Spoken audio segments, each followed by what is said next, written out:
You did everything a good owner does. You read the bag, saw the words complete and balanced, and you trusted it. By year 4, the vet starts using words like cardiomyopathy, kidney disease, obesity. These conditions represent the cumulative biological cost of the daily meal, manifesting long before the first gray hairs appear. This model of deferred health consequences in exchange for immediate profit is a direct application of the playbook pioneered by Big Tobacco and Big Cola. The strategy relies on emotional diversion, selling the parent a cartoon polar bear or a warm feeling to distract from the product's actual effect. The manufacturer collects the profit today, leaving the animal's body to settle the invoice years after the checks have cleared. The modern pet food system functions as a marketing vehicle designed to exploit human affection, rather than a system built for a carnivore's survival.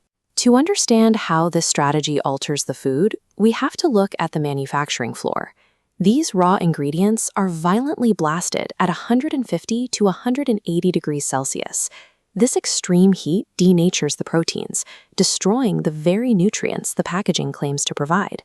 The process leaves behind a material that cannot hold its own shape, requiring cheap starch to act as a biological glue. The manufacturing process reduces the intended meat into a starch-heavy cereal. A true carnivore would instinctively reject a raw pellet made of these processed starches. This diagram shows the solution to that rejection: a gray, porous starch core requiring a chemical mask. An acid hydrolyzed coating is sprayed on like tar. This layer is engineered to trip instincts the food could never earn honestly. 90 seconds. That is how fast the bowl is empty, because the coating has switched off the body's internal signal for satiety.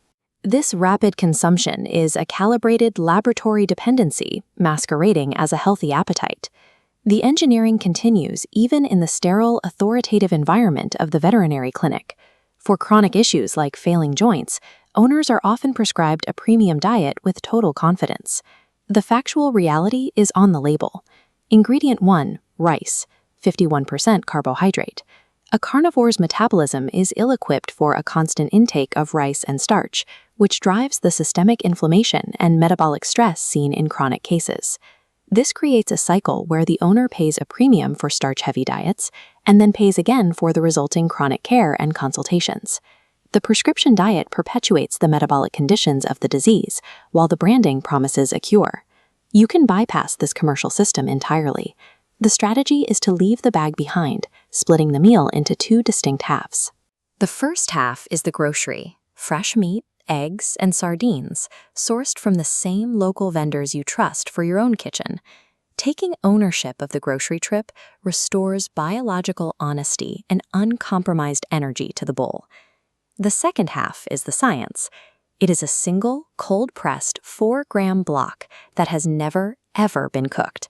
It carries the trace minerals from liver, eggshell, and insect protein that muscle meat alone lacks, in a form the body actually absorbs.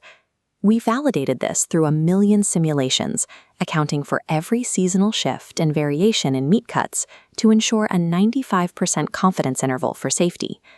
This mathematical model confirms that 1 block satisfies 22 distinct nutritional requirements simultaneously.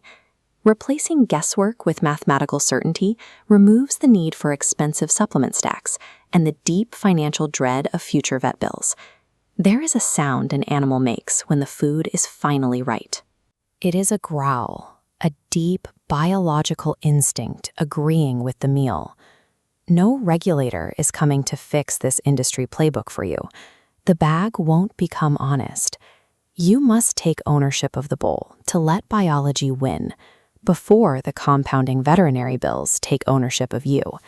Let them growl.